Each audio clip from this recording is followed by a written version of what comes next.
Aku kini bahagia karena akhirnya berobat luka. Bagaimana bisa? Bisa. Jika dulu aku selalu tanya, sekarang terjawab semua. Aku merasakan kasih Bapa yang tak peduli kata mereka, pria, wanita, atau apa. Bagaimana? Aku mungkin bukan siapa-siapa buat mereka di dunia. Namun di mata Bapa, aku anaknya yang sempurna. So guys, sebelum lanjut nonton video ini, jangan lupa ya, like dan share ke teman-teman kalian. Tekan tombol subscribe-nya, nyalakan bell-nya atau loncengnya. Thanks guys. Hai tetangga-tetangga gue yang gue sayangin, apa kabar semuanya? Semoga semuanya dalam keadaan sehat. Amin. Alright, untuk pertama kalinya kita mempunyai set baru. Ini sebenarnya di tempat gue nih. Dan ini gantian nih ya, karena tetangga gue yang datang main ke apartemen gue. Nah, seperti biasa gue akan ngobrol soal bagaimana kehebatan Tuhan di dalam menyelamatkan perjalanan hidup seseorang ketika dia melewati kekhawatiran, ketidakpastian, dan ketakutan-ketakutannya. Kali ini tetangga gue adalah seseorang yang sangat gue sayangin banget. Dan spesial banget dalam hidup gue. Dia dulunya adalah seorang artis cilik, aktor sinetron, hostnya Krucil, dan hari ini dia memukau semua orang dengan achievement yang luar biasa. A very successful entrepreneur di mata gue, dan menjadi speaker untuk UNDP, ILO, dan banyak lagi NGO lainnya. Tuhan menggunakan dia untuk menginspirasi dan menjadi suara bagi orang-orang yang tidak punya suara. Memperjuangkan kesetaraan gender. Dia memilih untuk menjadi transpuan dan pada saat yang bersamaan menjadi seorang lahir baru, memilih Yesus sebagai juru selamatnya. It's gonna be an amazing conversation. This is my very good friend, my sister, Dena Rahman. Hello neighbor. Hello. My favorite neighbor, Dena Rahman. How are you? I'm good. It's amazing. Then that's amazing. Yeah. So I actually want to track back a little bit ya, karena mungkin dari sini pun juga banyak yang nggak tahu juga gitu. Tapi I want to talk about your relationship with your family gitu. Okay. Karena I think your relationship with your family is your dynamic is quite interesting gitu. Dan maksudnya kita mungkin bakal mikirnya kayak, wah itu keluarga Dena Rahman tuh bakal seperti apa ya? Karena sebelumnya mungkin nyokap lu mempunyai 3 anak perempuan dan 1 anak laki-laki. Sekarang dia mempunyai 4 anak perempuan. So I'm just wondering. Bisa dibilang begitu. Right? You know? So I'm just wondering your parents pertama kali found out about you deciding, lu memutuskan untuk jadi transgender gitu misalnya. Yeah. Lu sendiri juga pasti banyak struggle juga dong di dalam gitu, battle juga. Of course. Can you tell us the process about it? Okay. So, udah lama nih gak ditanyain this question. Tapi thank you for that. So, pertama-tama gue mau bersyukur sih karena gue dilahirkan dan dibesarkan di keluarga yang dua-duanya dari suku Sunda gitu. Jadi kita tuh nature-nya tuh yang suka ngelawak, suka ngelucu, terus warm gitu ya. Jadi kayak penuh dengan kehangatan gitu loh keluarganya gitu. Tapi memang dulu waktu gue kecil, when I was still searching for myself gitu, memang umur berapa kira-kira? Pokoknya gini, dari gue TK itu kan gue udah kayak udah seneng tampil sebenarnya. Yeah. Jadi bokap gue kan dulu punya studio tari kan, dia dulu koreografer gitu. Terus my mom juga banyak involved sama teman-temannya di dunia hiburan zaman dulu. Terus kebetulan gue juga memang suka tampil dulu. Jadi kayak dari TK tuh udah sering ada pertunjukan gitu. Gue suka ikutan ngedance gitu. Terus ikutan tampil, disuruh nyanyi itu seneng. Sementara yang lain mungkin yang dibilang normal waktu itu kan misalkan main bola gitu, main robot-robotan, main apa. Gue enggak juga suka main boneka, enggak sih gitu. Cuman gue suka tampil, gue suka ngaca. Showmanship lah, Iya, misalnya lo gue ada suka juga entertainernya. Iya, gue suka juga kayak pakai baju-bajunya, kostum-kostum terus gue kreasikan kain-kain gitu-gitu. Jadi emang dari kecil gue suka gitu. Nah mungkin gue gak ngerti ya apa yang di benak mereka, tapi mereka sih outletnya waktu itu ya gue disuruh jadi artis cilik kan. Jadi gue dulu waktu kecil gue bikin album, terus gue juga jadi gue sering show, terus juga waktu itu gue bisa bilang gue artis cilik pertama yang sudah diiringi dengan penari latar dewasa. Jadi jadi itu kerjaannya bokap gue kan. Jadi memang bokap gue dulu ya banyak banyak network lah di penari-penari dan itu. dia kan dulu juga penari-penarinya dia, anak buahnya dia suka ngiringin yang dewasa-dewasa ini. Anaknya lah gitu dikasih format yang sama. Jadi gue dulu show-show di mall-mall pas segala macam tuh pakai penari-penari dewasa gitu. Jadi seru sih sebenarnya. Jadi itu outletnya ya. Terus gue sinetron, kebetulan sinetron gue dulu sinetron laga juga, itu udah SD akhir sih. Gue disuruh ya yang ada fighting gitu, gue gak ngerti maksudnya apa, mungkin gue disuruh juga untuk mungkin itu salah satu caranya mereka juga, tapi gue waktu itu syuting Misteri Gunung Merapi, terus dulu ada namanya Karmapala gitu ya, pokoknya sinetron laga.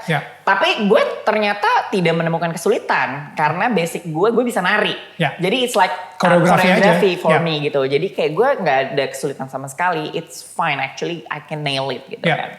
Oke, terus SMP mulai puber kan. SMP mulai puber, terus mulai ngerasa I am different gitu. Jadi because I felt different, I tried to fit in. Probably ya at that time masih kan kayak gue ngelihat kayak oke, mungkin gue harus kayak gini. Kok gue beda apa segala macam. Jadi I was trying to fit in gitu. Waktu SD gue gak ngerti, SMP gue mulai ngerti kayaknya. Terus gue mulai curhat sih. Terus nih gue ingat banget kelas 2 SMP ada salah satu teman sekelas gue tiba-tiba come up to me and then say, udah deh lo jujur aja sama kita gitu, kayak we can actually feel it, kita bisa ngerasain kok, lo udah deh lo gak usah pura-pura, katanya kayak gitu. Jadi gue berasa di encourage gitu, yang selama ini gue kayak waktu itu kayak takut terus gak ngerti terus bingung juga harus gimana, akhirnya gue kayak yaudah deh gitu. Itu kelas 2 SMP, jadi gue juga kayak oke gitu. Nah itu pertama kali mungkin gue came out to public, which is to my friends first.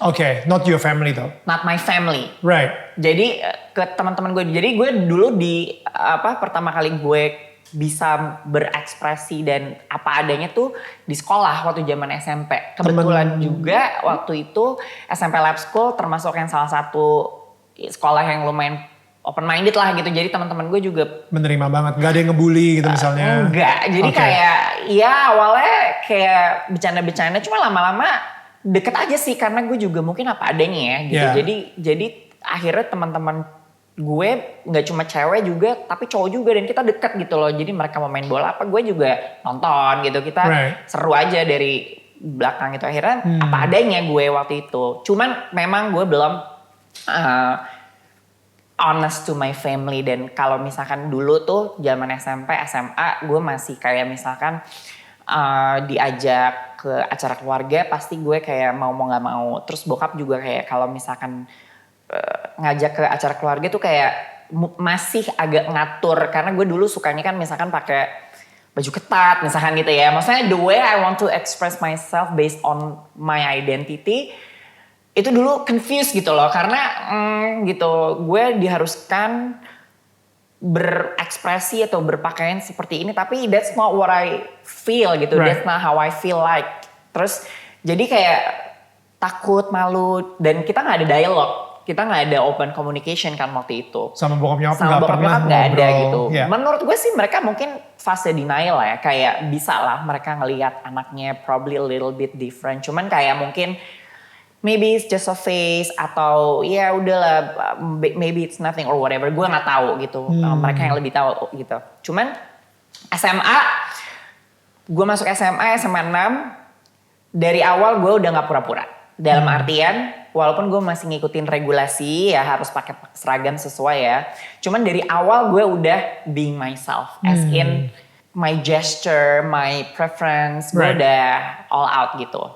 Dan di awal-awal gue masih bukan dibully sih, tapi kan dulu kita ada kayak orientasi gitu. Jadi sama senior sama kakak kelas kan pasti kayak disuruh dikerjain gitu kan. Nah kebetulan gue nggak pernah take offense gitu. Jadi kayak ketika gue disuruh macam-macam, gue malah totalitas. Jadi lama-lama kakak kelas gue yang tadinya mau ngerjain gue, tiba-tiba jadi sayang sama gue kali ya. Jadi gue kayak gitu kan. Karena lu tampil aja gitu kan. Asli gue tampil aja bodo amat gitu kan udah. Terus terus ada suatu waktu gue kelas 1, gue kayak lewat lab gitu dan gue disuruh balikin alat-alat lab dan itu harus ngelewatin ruangan kelas 2 kelas. Pas gue lewatin kelas 2, itu kayak 2 ruangan kelas 2 itu langsung rame banget, heboh, dan itu ada guru gitu. Jadi kayak nah terus guru ini kayaknya rumpi ke wali kelas gue, terus akhirnya wali kelas gue manggil orang tua gue ke sekolah, terus dikasih tahu katanya, Bu, sepertinya anak ibu ini punya kecenderungan gitu sih bahasanya, gue kayak dulu whatever. It's very politically correct though, I mean. Ya oke lah gitu, terus terus kayak mungkin gue nggak tahu apa yang mereka rasakan juga, cuman they never actually came to me dan confront or whatever, nggak ada gitu. Jadi kayak terus tetap ya gue waktu itu kebetulan juga kelas 2 SMA, gue jadi juara umum peringkat tertinggi di sekolah kedua. Jadi mereka tuh sangat ya udah deh si Dena pintar whatever gitu. Terus guru-guru juga mungkin yang kelas 1, kelas 2 itu kayak masih masih ngatur. Begitu gue kelas 3 ya akhirnya guru ya udahlah itu Dena gitu loh. Jadi kayak Oke gitu, jadi akhirnya gue jadi di ruang guru, terus kita ngobrol aja, cause I was just being myself gitu. Jadi dan tadinya dan gue deket sama temen-temen gue, nggak cuma cewek dan cowok, mereka malah ngelindungin gue gitu. Plus juga gue dulu ini nggak bakal ditiru ya, tapi gue sering banget gue kelar duluan gitu zaman ujian, terus gue ngirim-ngirim soal ngirim-ngirim jawaban ke teman-teman gue, jadi mereka cinta sama gue. Of course. Terus ada satu teman gue tuh kayak kimia gitu kan, kimia gue tinggi gitu 96 dapatnya gitu. Tiba-tiba mereka tanpa dia bikin semuanya dong. Tiba-tiba nilainya dia cuma nyalahin 2 gitu tanpa berpikir kalau gue bakal dapat nilai setinggi itu. Tiba-tiba nilai dia 94 yang tadinya tuh kayak di bawah 5, 40. Jadi kayak pas dicurigain langsung jadi wah gila, lain kali kalau gue dapet jawaban dari lo, gue gak akan cuma nyalahin 2, gue akan nyalahin at least lebih banyak lagi gitu. Jadi kayak actually I had fun gitu di masa-masa SMA gue ini. Tapi again ya, like my struggle, pergumulan gue tuh balik lagi itu dengan diri gue sendiri. Karena I know there's something yang sifatnya formal gitu yang gue gak bisa fulfill. Karena mungkin gue merasa I'm not the person yang orang-orang tuh waktu itu melihat gue seperti itu, which is my gender at that time gitu kan. Jadi I didn't feel comfortable gitu, dan gue kayak ngerasa it was not me. Yo. Hai, what's up, gue udah siap banget buat nge-gym yo. Gila gue juga ya. Lo, lagi aman? Biasalah, gue tuh kalau lagi morning ritual, ini station gue kalau pagi-pagi. Santai aja di sini ya, apa ya? Santai. Ini gue tahu banget. Gue tahu banget tuh dapat dari mana nih. Yes. Oh, I love it. Lo, jadi ini apa? Gratitude Journal? Gratitude Journal, segala macam deh. Jadi itu gue biasanya ya, jam 7 itu biasanya gue udah bangun. Body clock gue tuh sebelum kerja, gue biasanya ini ada Gratitude Journal. Jadi gue tuh sekarang punya buku, jadi setiap hari gue nulis, dia tuh kayak agenda gitu ya. Cuman ini khusus kayak apa yang terjadi di hari itu. Jadi misalkan ya gue ada launching apa, ada ini, terus misalkan nilai gue keluar atau nggak ada pengumuman US election or whatever yang bikin gue grateful, gue tulis di sini ya. Every day. Terus ya udah, terus gue baca Bible ya kasih. Terus kemarin gue ada launching puisi, gue bikin puisi soal interfaith and queer. Ini lo yang bikin? Jadi itu ada soal ini di Raman gitu ya? Jadi itu antologi, ada banyak penulis dari macam-macam, ada religious leader, ada aktivis, ada macam-macam, dan kita masing-masing nulis puisi tentang ada ragam gender dan seksualitas, tentang perempuan, tentang agama dan lain sebagainya. Nah kemarin kebetulan kita launching virtual, jadi gue gila. Dan ini wow, lu ada 2 puisi ya di sini ya? Dua puisi ya. Then one day, gue lupa sih kayaknya pagi gitu ya, pagi buta gitu, gue kayak ketok kamar mereka. Terus mereka bingung kali masih tidur gitu kan, terus mereka kaget, kenapa? Ma aku mau ngomong tuh kan. Terus gue datang, terus kenapa gitu. Ma I cannot live like this anymore gitu. Aku gak nyaman jadi kayak gini, and I prefer to be a woman because I am a woman. Gue bilang kayak gitu. Dan kalau emang mama papa gak setuju, it's okay gitu. Aku pergi aja atau gimana, karena cuma kalaupun tetap kayak gini, I feel like dying gitu. I feel like I died, I'm dead anyway. Jadi terus ya udah nyokap nangis gitu kan, bokap ya shock probably ya awalnya. But then disitulah untuk pertama kalinya we had open communication. Proper talk. We had dialogue. Jadi yang selama ini kita sama-sama build wall around us. The wall came down. Itu crashing down gitu. Ketika now dibawa dari dark to the light. Wow. Jadi jadi ini. Jadi kita terus gue bilang kan setelah gue ceritain apa yang gue rasakan dan yang gue mau.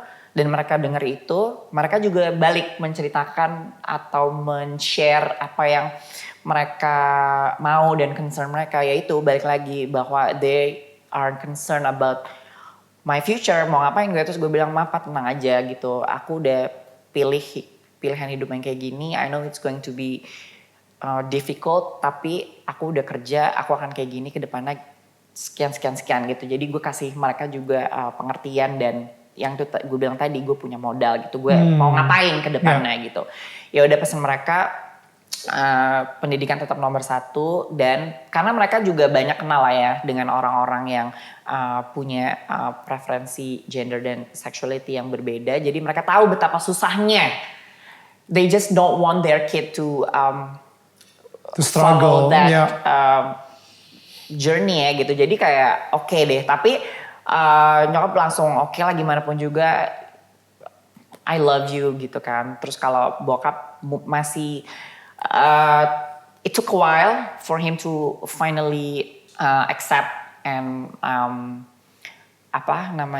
to realize bahwa to accept the condition gitu. Jadi cuman I can honestly say now my relationship with them never been better gitu, dan sekarang gue udah punya banyak keponakan, mereka punya banyak cucu. Kita prefer to spend quality time with family. Terus gue juga sekarang kalau ada apa-apa jadi bisa cerita sama mereka. Mereka juga jadi ternyata bangga gitu. Dan gue banyak kan dulu kerja sama, zaman gue dulu kerja di fashion awal-awal itu kan gue banyak ketemu sama teman-teman bokap juga dulu gitu. Terus mereka yang tanpa gue harus cerita gitu, mereka yang tiba-tiba Chan gue sama anak lo nih kerja, hebat banget ya anak lo tuh ya, mana ini lagi, pokoknya kayak praising me lah gitu, in a good way gitu, in a positive way ke depan bokap. Jadi akhirnya yang tadinya mungkin juga bokap kayak, aduh nanti gimana ya teman-teman gue, atau gimana ini public gimana ya, dia mikirin mungkin the world. Tapi karena dia dapat reassurance dari teman-temannya, dari yang lain bahwa it's okay gitu. Wow. Dan gue inget banget suatu hari gue datang ke kawinan saudara gue. Nah ini kan ceritanya gue came out ke orang tua dong, kan nuclear family lah ya. Tiba-tiba datanglah ke kawinan ini, rame-rame keluarga besar kan gitu, extended family. Dan gue tuh keluarga dari bokap tuh keluarga Subang tuh kayak nenek gue tuh berbelas-belas zaman dulu anaknya gimana sih gitu kan, kayak baik banget. Jadi banyak sepupu, banyak ini gitu. Udah dong, dandan gitu kan, ces gitu. Terus udah apa adanya, bodo amat gitu. Terus pede. Terus tiba-tiba ada aki kakek gitu kan sama ini. Terus iya nih, nyokap gue langsung kayak, iya nih si Dena sekarang jadi begini gitu, ala-ala gitu nyokap gue ngomong gitu. Terus tiba-tiba aki gue ngomong gini, kan bahaya atuh Gin, yang penting mah dia cantik dan berprestasi. Gue langsung, wow, Aki, masa sih? Iya bagus,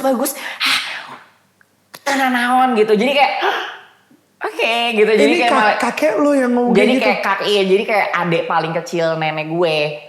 Terus nyokap gue juga mungkin lebih feel ya lebih tenang, lebih comfort gitu ya. Terus si bokap gue juga jadi like jadi sekarang ya apa adanya aja karena gue nggak pernah ya nyari masalah gitu loh yang mungkin kayak problem-problem yang lain ya gitu yang cenderung negatif gitu. Gue nggak pernah ada masalah itu, jadi I was so relieved gitu. Gue sangat bersyukur banget, makanya gue bilang gue benar-benar dibesarkan di keluarga yang sangat open minded gitu, nggak cuma keluarga inti gue juga tapi keluarga besar sampai makanya tiap ya keluarga gue kan lebaran ya, jadi setiap ketemu sekarang silaturahmi benar-benar kayak kalau gue bilang gini, I'm so grateful bahwa my family choose to love and accept rather than hate me dan membuang gue demi image mereka, something like that. But no. Ini pertanyaan yang sensitif banget, I think. You can choose to answer it or not. Mereka lebih punya problem ketika lu ganti gender atau ketika lu ganti agama? Ada saya, oke. Ini, oke. Now like, pertama kali itu dulu kan 2009 lah ya. Mungkin mereka juga lebih lebih bisa memahami. Cuman mungkin juga bokap nyokap gue mungkin bingung kali ini anak maunya apa sih? Pindah-pindah melulu gitu kali ya. Cuma you know what? It's I was never a believer before gitu. Karena experience gue, pengalaman hidup gue, pergumulan gue ditambah lagi dengan apa yang orang-orang bilang, doktrin-doktrin, stigma-stigma, gue jadi nggak percaya. Makanya gue dulu sering banget I'm questioning myself, I question to God, I question His existence. Kayak kalau emang lo ada dan lo sayang sama umat lo, kenapa gue dibikin kayak gini? Why gitu. Jadi I was so hateful waktu itu. Jadi I didn't believe in God. I can say I was an atheist. Marah karena lu marah banget. Iya, dan gue very into science lah ya. Maksudnya kayak gue kan suka belajar. Gue akhirnya gue cari tahu dari sisi science karena gue di agama gitu ya. Gue benar-benar receive nope gitu. You are not welcome, you are not accepted, you are wrong, you are full of sin, you will go to hell. Whatever. Jadi gue kayak dan ini agama semua ya. Kita bukan ngomongin cuma satu spesifik agama gitu. Iya, I was just talking about experience gue waktu itu. Jadi gue juga kayak oke, gitu. Might as well gue bye, ciao bella gitu kan. Jadi gue seumur hidup gue dulu gue gak percaya dengan seperti itu. That's why I rely on myself a lot gitu. Gue pengen sukses, gue mau membuktikan bahwa gue juga bisa dan lain sebagainya. But at that time, gue benar-benar cuma mengandalkan diri gue doang karena gak ada lagi. Dan gue gak benar-benar gak ngerasain. Gak bisa bergantung sama siapa-siapa juga. Gak ada gitu, like literally gak ada. Even sama Tuhan pun lu gak bisa bergantung. Even sama Tuhan menurut gue gak ada gitu kan. Enggak, I don't believe that. I didn't believe that gitu. Kayak gak ada, gue gak ngerasain apa-apa sama sekali gitu. Justru gue yang ada pain after pain after pain, struggle after struggle after struggle, failure after failure after failure. Jadi kayak oke gitu. Jadi waktu itu yang emang menurut gue yang gue excel adalah di ya prestasi gue. Maksudnya dalam arti ya gue bisa pendidikan bagus gitu ya. Terus gue, makanya gue berusaha di karir gue aja gitu. Jadi spiritual journey gue ya itulah ya. Terus tapi menjawab pertanyaan lo, gue cukup balik lagi, gue cukup berterima kasih dan bersyukur punya keluarga yang open minded. So they actually know my journey. They actually know where I came from dan kenapa gue memilih pilihan gue apapun itu. Termasuk yang mengikuti Tuhan Yesus gitu ya. Gitu. Jadi awalnya mereka shock sih. Jadi I can say kayaknya ya, ini in my opinion mereka lebih gampang waktu gue memutuskan untuk ganti gender.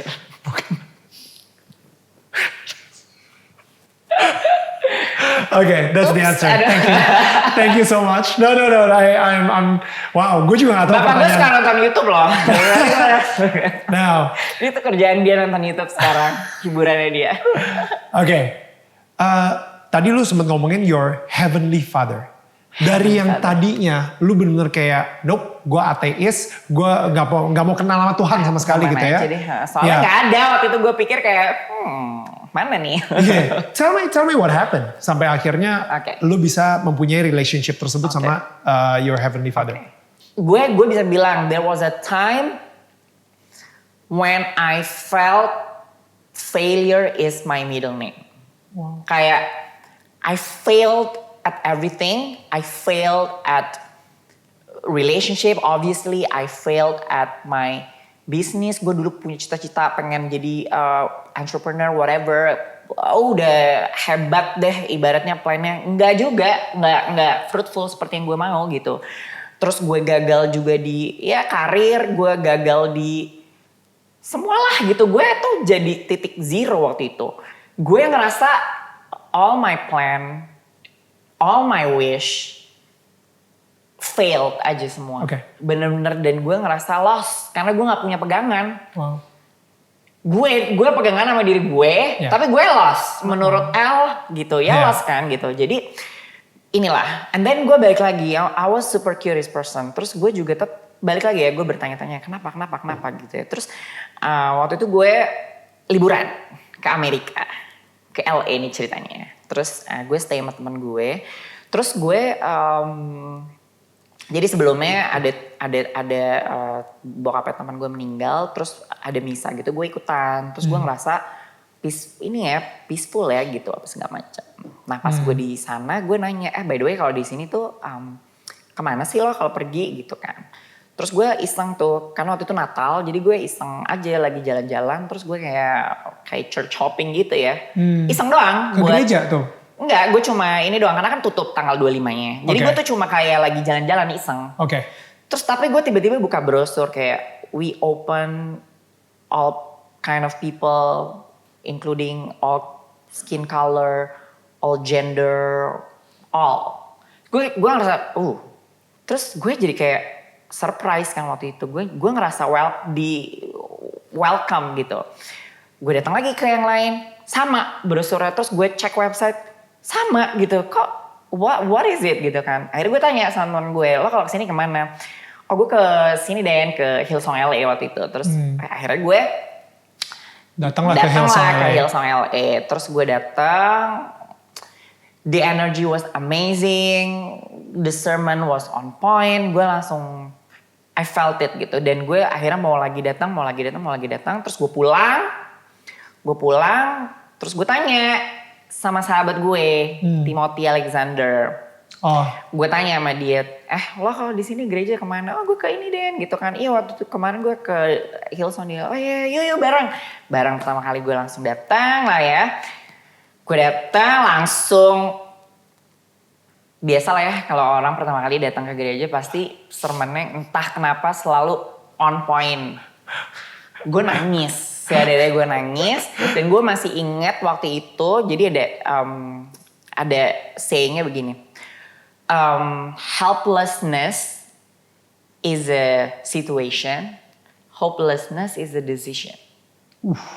Itu kayak anjir. Bentar, kalau misalnya di bahasa Indonesianya, itu gue lagi hopeless banget loh. Lu lagi hopeless saat itu? Itu kan gue lagi failed at everything. Gak ada pegangan hidup. Lu hopeless, lu gak punya harapan. Gue ngerasa gue gak punya harapan. Dan gak bisa apa-apa. Jadi yang tadi helplessness, gak bisa apa-apa, itu emang karena situasinya. Tapi tidak punya harapan, itu adalah sebuah keputusan. Benar. Terus di situ gue waktu itu gue lagi ngerasa hopeful, tapi tiba-tiba hancur gue bilang. Gue jadi tiba-tiba, oh my God, like when you feel helpless, you can actually still be hopeful. Gue langsung nangis, itu gila sih. Itu benar-benar kayak give energy to my life, kayak nggak ngerti lagi deh. Jadi kayak tiba-tiba gue punya hope lagi. Tiba-tiba gue mau hidup lagi. Tiba-tiba gue mau usaha lagi. Tiba-tiba gue mau follow Jesus gitu. And what he has done and what he's actually doing. Because he's like a new hope for you. He is gitu. Dan Yeah. ternyata nggak new sih. Udah dari kapan tahu sebenarnya. Cuma gue aja baru Sadar. disentuh gitu kan. Yeah, baru yeah. dipanggil. Yeah. Jadi it was amazing. Jadi ya udah di situ gue langsung mulai dengerin worship, terus gue nangis dan gue tuh mungkin itu salah satu cara gue dulu. Gue tuh emang orangnya cengeng ya. Jadi apa gue suka nangis. I enjoy crying. Ketika worship gue nangis dan itu kayaknya bahasa gue karena gue kan suka musik, suka entertainment, suka film apa segala macam. Yeah. Jadi itu tuh bahasa komunikasi yang nyampe ke gue. Gue nangis and I felt it. Like I felt something.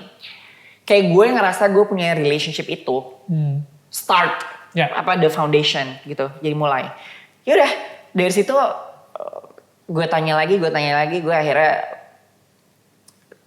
I can say gue weekly atau regularly jadi congregation di salah satu gereja di Jakarta gitu. Jadi dan gue semakin sekarang pekerjaan gue ya dulu ya sebelum pandemi kalau gereja gue nangis tiap worship, nangis. Even sekarang gue kalau lagi virtual gue sekarang Sunday service online ya. Untungnya bisa gue makanya berterima kasih banget karena gue bisa ngikutin Stephen Furtick. Jadi gue elevation malam-malam gue online gitu kan. Gue nangis gue kayak wow, like it was just amazing. Dan dari situ yang tadinya gue gue ngerasa fail segala macam, tiba-tiba gue punya hope, tiba-tiba gue punya dikasih revelation, gue harus begini. And then gue inget banget yang waktu awal-awal itu si buku Purpose Driven Life itu it helps me a lot dan mungkin itu salah satu caranya dia juga untuk ngajarin itu ke gue. I realized that we all have purpose. Yeah. We all have different talents. Yeah. Kita semua beda-beda anointingnya. Yeah. Cuma purpose-nya sama sebenarnya. Yeah. We're equally different, tapi we run the same purpose, which is to build a kingdom of heaven on earth. And to spread love, to share the good news. Itu doang. Preach it, sister. Itu doang gitu. Jadi tapi I know that we are equally different. Kita beda karena kita punya talent yang beda. Kita punya masa yang beda. Kita punya pengalaman yang beda. Punya jalur yang beda. Masing-masing beda. Tapi sebenarnya semua itu to just spread love. To share the good news, the gospel, whatever. Gitu. Itu doang gitu. And I realized that. Jadi dari situ gue dapet revelation terus. Kayak tiba-tiba gue mau bikin ini, bikin itu. Akhirnya dan gue sebenarnya udah mulai jadi aktivis kan semenjak 2013 ya, semenjak nama gue muncul di publik, terus gue banyak jadi bintang tamu di berbagai acara, akhirnya gue banyak kerja sama organisasi NGO, terus banyak inisiatif-inisiatif yang berbau kesetaraan gender, women empowerment dan lain sebagainya. Tapi gue jadi punya perspektif baru sekarang bahwa gue beneran this is my calling, this is my purpose, ini ministry gue. Wow. Dan dari situ gue ternyata gue nggak zong, ternyata gue nggak fail, ternyata gue cuma mau diajarin bahwa gue punya purpose ini. Yang tadinya purpose gue itu when I rely on myself, purpose gue mau sukses, mau punya duit banyak, mau ini mau itu yang duniawi gitu kan. Sekarang enggak gitu, gara-gara hal tersebut, peristiwa itu gue jadi my purpose ya udah spread love. Gue punya bisnis sekarang, punya future models, punya baby talk, punya ini loungewear gue, tapi it's okay gitu. Dan mungkin enggak directly directly to that purpose, tapi I focus on the love gitu. Jadi gue put love at the center. Jadi I nurture the career of my models gitu. Gue spread positivity lewat itu. Gue represent karakter-karakter yang juga diverse, yang beragam, yang juga ada ciptaan Tuhan yang beda-beda itu kan. Terus gue loungewear ini gue kasih berkat buat orang-orang mungkin kayak pengen stay at home dengan stylist. Terus gue juga jadi put love karena ini sisters. Jadi bikin mempererat keluarga gue juga gitu buat kedepannya. Jadi itu hal kecil tapi it's true gitu. Gue jadi menyadari hal itu. I mean my journey was amazing. Like gue waktu kasih mulai-mulai awal-awal, dan ini juga salah satu testimoni gue. Jadi tahun 2018 gue dapat suatu kesempatan gue daftar summer course di Belanda di Leiden University itu untuk sexual orientation and gender identity in international law. Gue daftar itu dan Leiden itu salah satu yang ya bisa dibilang yang advance, yang top lah gitu buat urusan law dan human rights gitu. Dan mereka punya gender study yang mumpuni juga. Jadi tiba-tiba gue kepilih. Cuman gue kepilih tapi kayaknya gara-gara dia ngeliat profile gue nggak dapet fee waivernya. Jadi kayak harus beyong nih gitu kan. Kayak aduh, mikir juga ya. Cuman habis itu kayak tiba-tiba karena gue sama partner gue waktu itu yang sama-sama aktivis, terus kayak oke, tenang aja, nanti kita ini. Tiba-tiba yang tadinya gue pikir ya udah deh, kalau emang nggak dapet ya udah nggak apa-apa juga nggak ini kok. Maksudnya gue waktu itu kayak pikir kalau emang ini purpose gue, kalau emang ini yang Tuhan mau, pasti bakal kejadian. Tapi kalau enggak berarti enggak. Itu gue dulu ya waktu itu gue doanya itu.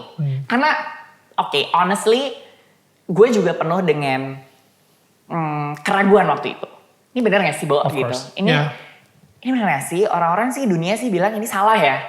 Tapi kok gue ngerasanya enggak. Dan gue ngerasa pintu yang satu itu ditutup melulu. Pintu yang satu itu maksudnya ya apa? Maksudnya yang bisnis, yang relationship or whatever itu ditutup terus. Maksudnya nggak di situ. Tapi somehow gue tuh dibukain yang pintu lain gitu. Maksudnya kan dulu gue adalah project-project yang lain itu nggak jadi-jadi. Mau punya talk show di salah satu TV swasta nggak jadi. Mau main film nggak jadi juga. Bisnis ini nggak jadi. Pokoknya ada aja nggak jadinya. Tapi big conference ini tiba-tiba ada. Maksudnya gue gak pernah minta. Tapi tiba-tiba ada tawaran conference ini.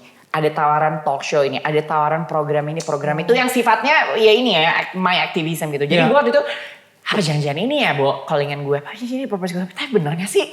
Ini bener gak sih? Jadi gue bener-bener doa, Tuhan gak apa-apa banget. Sumpah kalau misalkan emang ini bukan dari Tuhan ya udah ditutup please banget ditutup. Gue sampai kayak gitu karena gue gak yakin. Ditutup aja tapi bukain jalan yang main film ya Tuhan. Maksud gue kayak maksudnya specifically waktu pas gue mau ke Belanda ini kayak gue bilang Tuhan ditutup aja beneran. I'm okay. Kalau memang ini bukan dari lo gak apa-apa tutup aja gitu. Tau gak tiba-tiba ada nih satu foundation mau bayarin lo. Oke, kalau gitu, wow, ya udah deh. Oke, ya udah jadi. Berarti cuma tinggal ini doang, cuma tinggal berangkatnya. Oke lah, living cost nggak apa-apa, ntar bareng apa segala macam. Tiba-tiba one day, terus kayak ngobrol-ngobrol, ini mau itu. Waktu itu ada tekniknya, apa segala macam, ngobrol segala macam. Tiba-tiba ada yang ngasih amplop gitu. Terus pas buka, kok nilainya pas banget sama total flight dan living cost. Jadi gue gak minta sih ini. Jadi kayak benar, ini amplop dari mana buat apa kayak what? Kayak even gila yang tadinya gue pikir gue cuma ya at least gue ada yang gue ini ya. Gue jadi 0. Jadi waktu pas 2018 itu gue ikutan si summer course di Belanda itu. Berapa bulan? Iya cuma sebulan sih. Iya, gitu. Cause I remember kayak lo cabut ke Amsterdam bentar, kita masih ada di the same way group kan saat itu kan. Gue ngeluarin 0. Ya maksudnya buat nggak ada cost yang buat itu ya. Jadi tapi ya buat diri gue aja gitu, buat gue belanja, buat gue makan gue sendiri. Tapi yang buat yang si course-nya 0. Gue kayak beneran gak sini Tuhan. Jadi gue tuh kayak waktu itu jalan-jalan di Belanda gue senyum-senyum sendiri karena gue bener-bener ngerasa kasih mula-mula. Terus kayak pas gue ya gue ini juga kan kayak jalan-jalan gue ke Belgium, ke Antwerp, terus gue ke Copenhagen. Gue sendirian, gue kayak orang gila gitu. Ya ampun Tuhan baik banget. Gila, it's amazing. Jadi gue kayak balik, gue langsung punya plan untuk bikin organisasi ini, organisasi itu. Terus akhirnya ya one thing leads to another. Muncullah Baby Talk tahun lalu gitu. Bebas bicara talk untuk free speech lah gitu. Karena I know beberapa hal kita, my community, my existence gitu lah ya, a little bit regulated on the mainstream media. Jadi luckily kita sekarang memasuki zaman digital dan banyak ada YouTube, media, ada YouTube. Bebas jadi aja udah. Akhirnya gue pakai platform. Jadi kalau dulu gue mungkin platformnya juga ada di mainstream media, sekarang Ya, gue bikin Baby Talk itu buat ya platform buat free speech juga, kita bisa membicarakan hal apa aja ya, nggak harus tentang gender and sexuality juga. Gue waktu itu kan kita ngomongin about nationalism. So guys, by the way, kalau misalnya kalian belum cek aja Baby Talk. There you go, free promo. Baby Talk, bebas bicara talk. Apa namanya? Bebas bicara talk. Oh, bebas bicara. Iya, maksudnya Baby Talk, bebas bicara talk. Gitu ya. Iya, cek aja di YouTube ya. But apa sih efeknya dari kasih mula-mula? Gue ngelihatnya gitu ya, kayak dari tadi lu ngomongin kasih mula-mula. It's like apa ya? Lu mungkin ada tiba-tiba kesadaran, revelation, ya kan yang tadi lu bilang kayak tiba-tiba boom gitu ya. Ternyata Tuhan sayang sama gue, mencintai gue apa adanya. Walaupun gue udah memutuskan untuk jadi transgender, walaupun tempat ibadah, agama apapun mungkin saat ini gak ada yang nerima gue. Tapi akhirnya gue ngerasain banget relationshipnya adalah gue sama Tuhan gitu. Dan Tuhan, Heavenly Father, Tuhan gue yang di surga, itu benar-benar menerima gue banget, memeluk gue dan menyayangi gue banget. Lo merasakan si kasih tersebut, itu yang kasih mula-mula itu ya.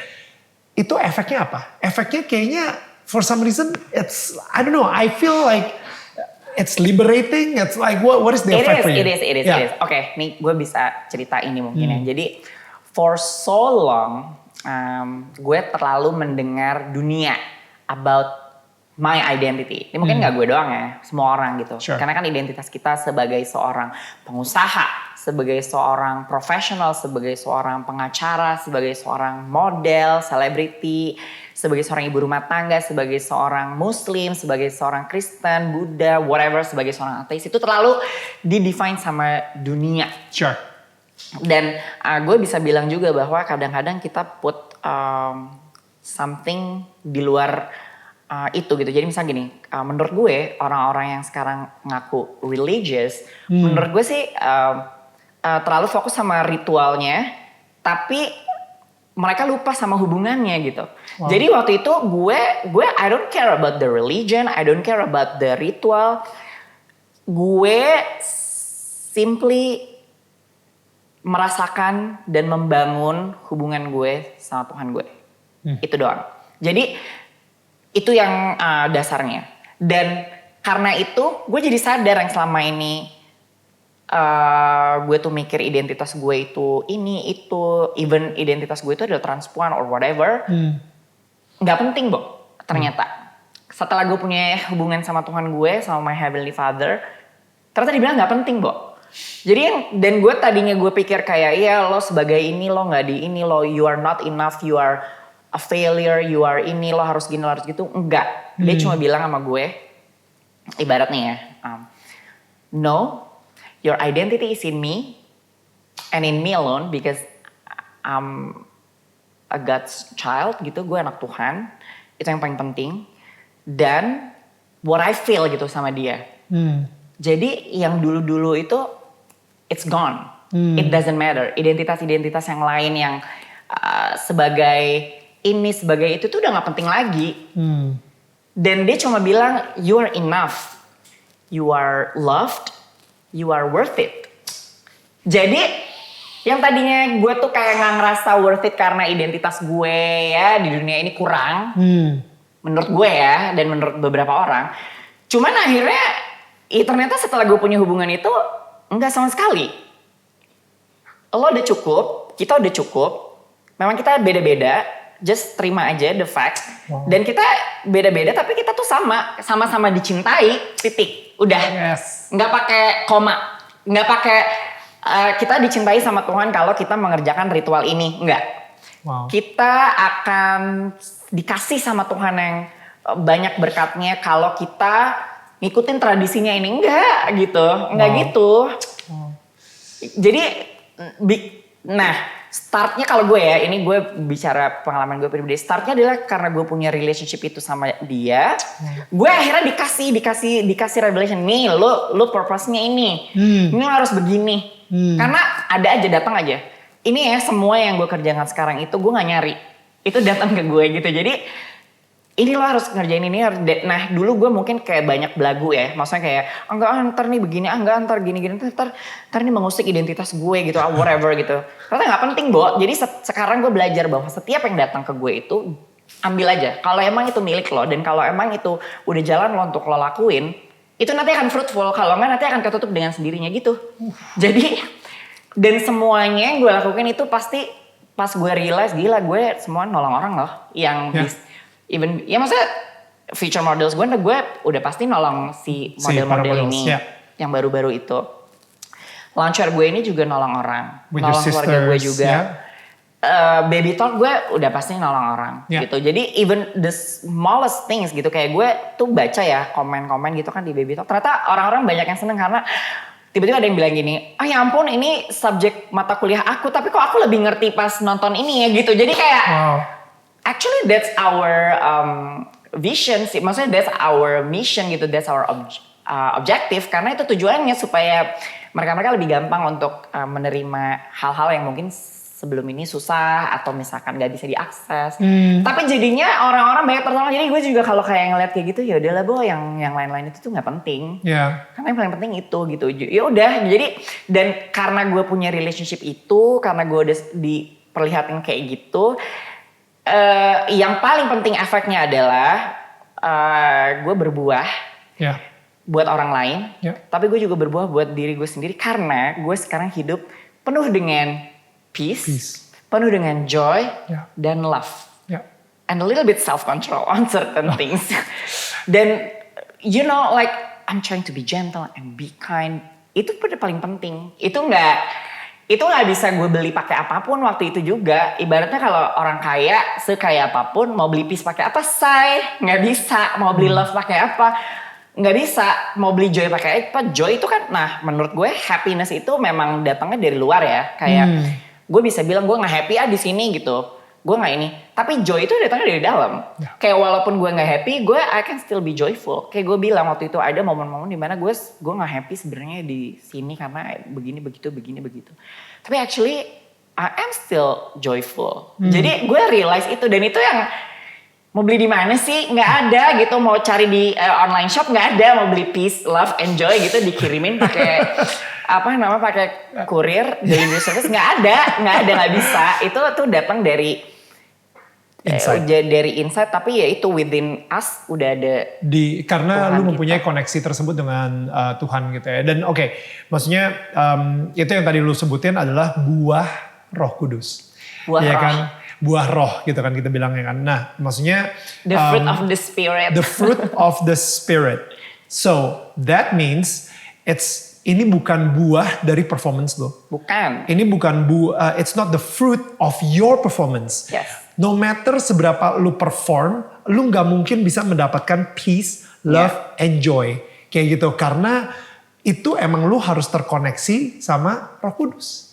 Baru lu bisa mendapatkan itu dari dalam. And then, self-control, gentleness, kindness, goodness, faithfulness, patience, segala kayak gitu. Ya itu semuanya ketika you have that fruit, ketika lu bisa terkoneksi sama Roh Kudus gitu. Itu even bukan buah dari si ritual-ritual itu, Bo. And that's the thing, dan itu poin gue juga gitu, dimana ketika lu fokus sama ritual dan lu membanggakan ritual lo, akhirnya itu akan membunuh spiritual lo. Benar. Dan itu sayang banget gitu. Benar, karena banyak orang hilang esensinya langsung. Actually dulu sebenarnya gue juga kayak gitu sih. Actually dulu gue bangga banget. Gue adalah orang yang gak pernah absen untuk ke gereja tiap minggu gitu. Gue sangat bangga. Tapi sebenarnya di dalam gereja gue ngapain? Gue sebenarnya mikirin makan siangnya apa abis ini. Gue adalah mau ngapain ya abis ini ya? Gue ketemu siapa abis ini ya? Exactly. Dan gue kayak konsen, Bo. Dan gue sering banget ngecek handphone di gereja. Dan gue tipikal orang yang otak gue itu kemana-mana. Jadi literally gue ke gereja hanya untuk ngetik, checklist doang. Checklist. Dan abis itu Tuhan gue udah ke gereja ya, jadi selama 1 minggu ke depan tolong jangan bikin gue sial. Udah dong, gue udah ngelakuin yang lo mau kan, gitu ibaratnya gitu kan. Jangan bikin gue kena musibah gitu kan, jadi tik gitu. Jadi kesannya kayak Jadi Tuhan itu jadi transaksional dan kayak jin lah. Like, mengabulkan permintaan karena Exactly. kita melakukan sesuatu. Dan actually ini ada satu part ya, dimana ini gue udah ngomong juga sama yang bersangkutan. Kita berdua sama-sama kenal Papa Tuan. Okay. Alright, jadi gue inget banget, ini dulu banget, lama banget 10 tahun yang lalu, 12 tahun yang lalu, lupa lah gue, before I become like this gitu ya. Gue adalah seseorang yang sangat fokus banget sama ritualnya. Gue ngerasa, wah ke gereja itu harus diem, harus gini, pokoknya benar-benar sangat fokus sama ritualnya. Image juga ya, pokoknya image di gereja harus begini. Betul, banget. Dah gitu. Nah, suatu saat ketika gue keluar gereja, gue pas-pasan sama Papa Edwan gitu, you know, yang kita sebutnya sering banget Bunda Edwan gitu. Nah, pas gue ketemu dia, I kid you not, gue di dalam hati gue bilang, ini orang ngapain sih di gereja? Kenapa dia nggak jadi straight dulu? Baru dia ke gereja. Jaji ya say. Oh, banget. Condemning. Condemning. Sangat condemning. Farisi. Okay. Yes. I was that. You know, like religious expert. You know. Jadi akhirnya gue sempet seperti itu sama Papa Edwan. Jadi gue yang kayak mikir, gila dia kok berani banget sih ke gereja. Bukannya dia harusnya jadi straight dulu. Orang berdosa kayak dia ngapain dia datang ke gereja. I was that guy. Okay. Tapi after this amazing journey, ada satu saat di mana gue sendiri juga nggak bisa bayangin. Ternyata beberapa tahun kemudian, ketika Papa Edwan kena jantungnya itu, you know, dan dia tiba-tiba ngerasa ya mendapatkan kasih mula-mula tersebut gitu ya. Itu gue datang sama Viola dan malam itu ketika dia takut sebelum operasi, itu kita ngedoain dia dan kita benar-benar kayak gue nangis buat dia, gue benar-benar kayak kita nyanyi puji-pujian untuk dia and everything. And that's when I realize gue Daniel Mananta yang dulu sangat ritual banget, yang tidak punya, sebenarnya ritualnya kenceng banget tapi nggak punya hubungan sama Tuhan, spiritual gitu. Sehingga yang terjadi adalah I become very judgy. You know, I become very condemning gitu. Gue menghakimi banget. Nah, dan malah gak fruitful. Fruitnya adalah fear. Fruitnya adalah dosa gitu. Banyak sampai hari ini yang mungkin ngerasa Dena Rahman ngomongin Yesus. Apose. Padahal dia masih transgender. Kenapa nggak dia jadi cowok dulu, baru deh boleh dia ngomongin Yesus. What would, I'm sure, nggak tahu ya, lu pernah dapat komentar seperti itu? Dan atau ini gue yang baru bertanya pertama kali. Lo nih. Ternyata gue pernah pakai sekarang nih. gue pakai account lain ya, account bodong gitu. Asli. Nggak. Dan and what would you say to that? Like, you know, Yesus macam apa yang lu sembah? Jangan-jangan itu setan yang nge-okein lu, menyayangi lu. Jangan-jangan itu setan sebenarnya. False teacher ya ternyata. False prophet. What would you say to that? You know what? Like before, gue again ya, gue bilang I love learning. So gue bisa bilang sekarang gue tiap hari baca Bible 4 chapter sehari tiap pagi, itu udah ritual gue abis meditasi. At least 4 chapter. Gue baru selesai Book of Daniel. Iya pokoknya New Testament dulu abisnya Old Testament. Dan lu sendiri juga pas lagi baca Book of Daniel, kitab Daniel, lu juga puasa. Gue puasa Daniel gitu. Itu gila sih. Kan gimana pun juga ada Virgo ini yang perfectionist. Jadi ketika gue baca Book Daniel, ketika gue waktu puasa Esther, gue mencoba untuk puasa Esther. Oh iya, itu gimana? Ya bisa, tapi dengan belajar. Misalnya kayak minum air putih aja. Adalah waktu gitu gue 3 hari gue puasa, tapi gue minum air putih. Tapi minum air putih aja gitu. That's amazing. Apa namanya? Iya. That you survive. Nah, jadi maksud gue gini, gue orangnya memang suka belajar. Dan gue tuh, I learned the Bible itu, dan gue ini yang gue suka banget juga. Karena gue dulu gak pernah mengerti ya. Bible is actually a book. It's a book gitu. Dan to understand the story, in the book, you have to understand the story of the book. Jadi kadang-kadang kan kita pas kalau kita baca teks, itu kita harus ngerti konteks juga gitu. Karena ini turunnya kapan, ini maksudnya apa dan lain sebagainya. Itu gimana pun juga, it's full of context. Even kalau kita misalkan semua policy atau produk-produk budaya yang ada saat ini, semua pasti konteks. Kalau kita baca yang tahun 70-an apa-apa, pasti beda gitu. Maksudnya it's all about context. Dan gue to understand the story di Bible, gue belajar the story of the Bible itu first. Maksudnya apa nih? Dan gue tuh dulu ya, gue pikir Injil itu adalah Alkitab. Gue pikir Injil itu adalah the Bible. Tapi gue sendiri juga. Nah, tapi gue belajar Injil itu kan gospel. Oke. So good news. Yes. So it's not the book. Injil itu is the good news. Oke. Gitu. Jadi gue dulu kan punya ya dulu kan ada beberapa kitab kan, ada Torah pas segala macam, itu memang the book gitu. Tapi Injil atau gospel, it's not about a book. It's not a book. It's a message. It's the good news. Wow. Okay. So it's the Bible yang kita tahu berupa buku itu. It's a story about the gospel, about the good news. Wow. About Jesus and how he saved the world. Ya. Jadi itu intinya. Dan kalau kita baca dari Genesis sampai Revelation, itu semua kan nyambung. Dan harus kalau kita mau ngasih interpretasi atau pemaknaan dan kita mau bikin itu relevan sama kehidupan sekarang, we have to understand the whole thing. What is it about gitu loh. Jadi nggak bisa bener-bener cuma diambil sepenggal semua karena it's contextual. It wasn't happening here gitu. Itu zaman dulu, zaman Mesir, zaman Yunani, zaman Roma dan lain sebagainya. Jadi banyak budaya-budaya yang waktu itu juga tidak ada sekarang. Jadi itu juga banyak kayak hukum-hukum yang di situ disebut itu juga untuk konteksnya waktu itu. Tapi what's the essence of it? The essence is the gospel, it's the good news. And ketika Jesus ditanya aja apa sih the greatest commandment? Itu cuma love your God and love your neighbor. And you're my neighbor. Kita semua neighbor satu dunia ini, regardless. Tanya aja sama Jesus sekarang. Gue pengen banget ada dia di sini. Tanya aja, siapa? Who's your neighbor? Everyone gitu. Jadi dan love, focus on love gitu. Jadi that's the essence of the book, that's the essence of the Bible. Jadi gue tuh sekarang kalau misalkan ada yang nanya, gue coba balik lagi. Ya lo tanya aja sendiri sama Jesus. Lo you have your relationship. Balik lagi sama itu. Karena lo gak bisa berpegangan sama buku, lo gak bisa berpegangan sama pastor juga, karena pastor juga manusia. Lo gak bisa berpegangan sama apapun.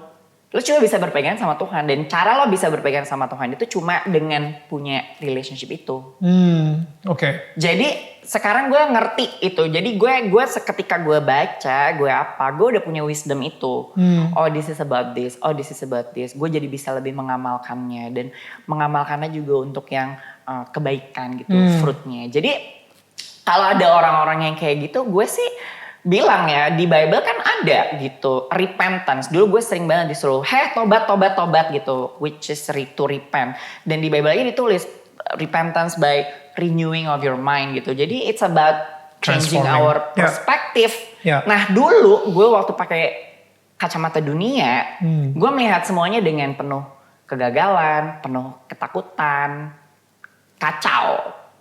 Gue gak bisa melihat love, gue gak bisa melihat Tuhan, gue gak bisa melihat grace, gue gak bisa melihat blessing. All I see is fear dan duniawi gitu loh. Maksudnya I cannot see blessings gitu, I cannot see the good of the world.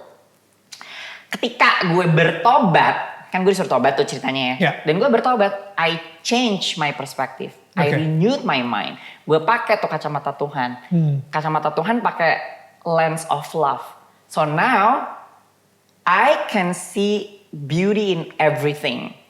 I can see beauty in my work. I can see beauty in my friendship. I can see beauty in the situation even this pandemic gitu misalkan sama I even can see beauty in my enemies gitu, di orang-orang yang selama ini melemparkan negativity dan lain sebagainya. Gue jadi bisa melihat oh ya actually I kind of know where they are coming from. Gue actually iya sih, gue jadi bukan kasihan ya, tapi gue lebih okay, maybe they don't know better gitu. Dan gue justru pengen reach out to them. Jadi all I can say is just like now I focus on what's important. And the most important thing is the one single truth yang selalu tiap gue worship dan tiap gue berdoa itu selalu muncul itu. Bahwa you are enough, you are worth it, you are loved. Udah. Jadi kayak gak ada lagi. Lo dikasih hate, lo kasih love. Lo dikasih fear, lo kasih love aja. Karena kalau kita full of love, ya kan gak ada yang lain ya, tokonya cuma jualan love doang. Jadi kayak cuma ngasih love doang gitu, cuma ngirim-ngirim love doang gitu. Ya udah. So sekarang sih gue berpatongan sama itu, it's very simple, yet it's very complex. Itu susah gue tahu. Gue aja masih belajar. Maksudnya for me personally, we can never stop learning. Kita belajar terus-terusan, belajar bisa dari segala macam deh. Gue belajar kan dari nggak cuma dari pelajaran di sekolah, online course, gue enroll banyak di online course, juga baca Bible, dari sermon, dari pengalaman hidup, ketemu sama teman-teman, pengalaman hidup orang. Tapi wisdom cuma dapat dari Tuhan. Nah, knowledge sama wisdom tuh harus berbarengan. Kalau lo punya knowledge nggak punya wisdom, lo tahu apa yang diajarkan, tapi lo nggak tahu bagaimana mengamalkannya. Atau lo tahu apa yang harus diomongin, tapi lo nggak tahu cara gimana ngomonginnya. Wisdom juga sama, lo punya wisdom kagak punya knowledge-nya ya kosong dong. Lo ngomong apa babe gitu kan. Walaupun lo cara penyampaiannya oke, atau lo tahu bagaimana gitu. Tapi kan lo nggak punya knowledge-nya. Jadi knowledge yang gue punya, yang gue belajar selama ini, gue barengnya dengan wisdom yang gue dapat dari relationship itu. So, and I use it to help people now gitu. Jadi itu doang sih. Dan ya itu efeknya adalah gue sekarang peaceful aja gitu. Walaupun gue kekurangan ini, kekurangan itu masih. Kalau dulu gue ngelihatnya, aduh gue banyak kekurangan ya. Kalau sekarang, aduh kekurangan itu nggak penting ya. Lihat deh, blessing gue banyak banget gitu. Jadi apalagi nggak ada lagi. Karena gue ngerasa kayak yang tadi lu bilang gitu ya, dari cinta yang lu rasain from your heavenly father, cinta tersebut, lu jadi bukannya yang tadi lu ngomongin puasa Daniel, puasa Esther, jadi baca Bible, ritual gitu ya. Jadi lu mulainya bukan karena ritual dulu, tapi actually karena lu mempunyai hubungan spiritual dulu, baru lu malah mau melakukan ritual-ritual tersebut. Karena ketika gue udah punya hubungan tersebut, gue bertobat by renewing of my mind, dan gue jadi makin pengen kenal sama dia. Akhirnya gue pengen, apa sih yang dia sampaikan di Book of Daniel? Oh gini, gue mau puasa Daniel. Dan gue tuh kayak dulu maksudnya, gue mau puasa karena gue pengen ini. Gue mau puasa karena pengen kurus. Kalau sekarang, gue pengen puas. Jadi gue ada dulu sempat kayak pengen ini pengen ini puasa gitu. Oh sorry. Misalnya kayak gue pengen dapat job ini. Gue pengen dapat project ini. Yaudah gue puasa buat itu gitu ya. Oke. Nah itu ada dulu sempat kayak gitu. Tapi sekarang pas gue kemarin puasa gitu, nggak ada sih, gue cuma pengen lebih sensitif aja. Wait, gitu. Jadi lu puasa sebenarnya untuk apa? Apakah lu, jadi sekarang ini kalau misalnya lu puasa, contoh kayak kemarin lu puasa Daniel gitu ya. Sebenarnya lu puasa untuk apa? Dan sebenarnya lu kan yang paling tahu nih soal knowledge dan lain-lain dan wisdom. Gitu banget sih. Nggak boleh jadi, nggak boleh condemn. Farisi nggak boleh teriak Farisi juga. Oke, tapi gini, sekarang ini ketika lu udah tahu tentang arti puasa sebenarnya gitu ya, what is dari hati seperti apa lu berpuasa?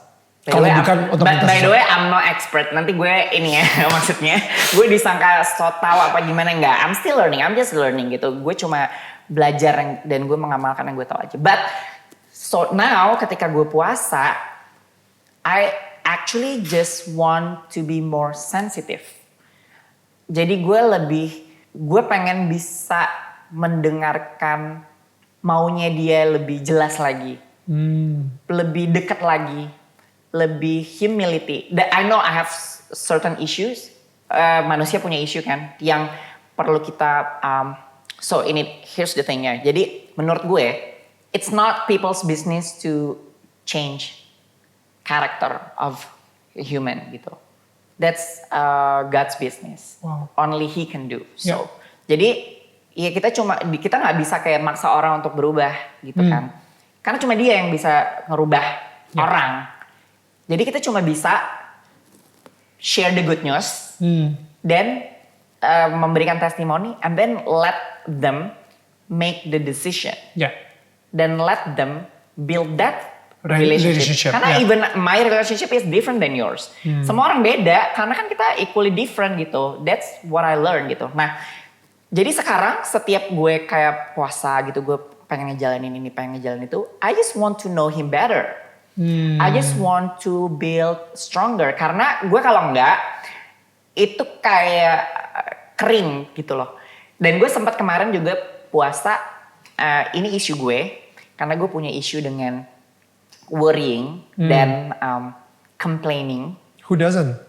Exactly. Tapi ini gue parah banget. Okay. Jadi gue sempat kemarin 40 hari gue puasa pantang. Puasa complaining and worrying and arguing with my mom. How?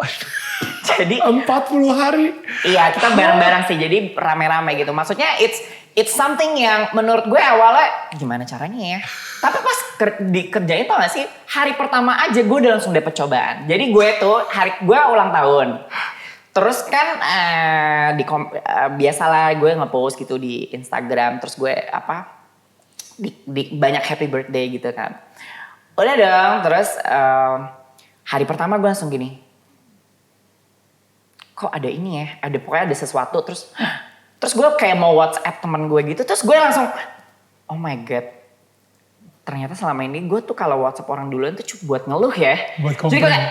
Tapi gue jadi realize gitu. Walaupun ya nggak bisa full banget, tapi gue jadi at least aware bahwa gue lebih mindful gitu. Wow. Bahwa aduh gila gue ngeluh, gue nggak bersyukur. Oke.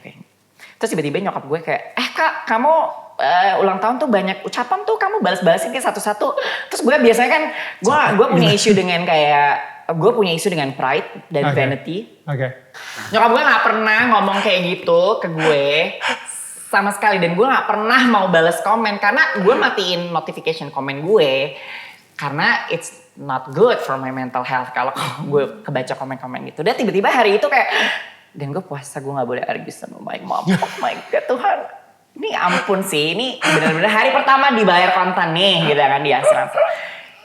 Akhirnya apa yang terjadi? Ini nggak pernah gue lakukan seumur hidup. Gue balesin satu-satu komennya benar-benar iya, thank you dari sampai orang yang nggak gue kenal. Maksudnya ya banyak orang nggak kenal. Jadi tapi gue latihan gue tadinya gue tuh nggak mau karena gue pride, gue merasa buat apa segala macam. Tapi nyokap gue waktu itu kayak, iya mama cuma pengen kamu lebih disayang.